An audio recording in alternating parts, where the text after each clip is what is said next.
Hello guys, ito na naman po tayo. Kakatapos lang po namin maglaro. Then, nandito po tayo sa Japan. Mamimili po tayo dito sa Japan. Ayun.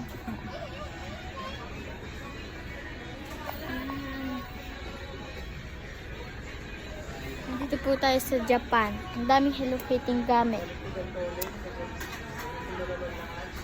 So makikita nyo naman. Grabe na gamit siya ng Japan. Yan pa oh. So ito po, yung mga ito, yung mga ganyan, yung mga ganito. Ayan po yung mga pinapasalubong sa amin ng tita namin.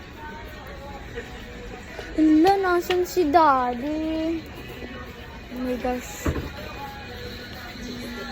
Wala na. Balik mo si mas matindi. Sanggol eh.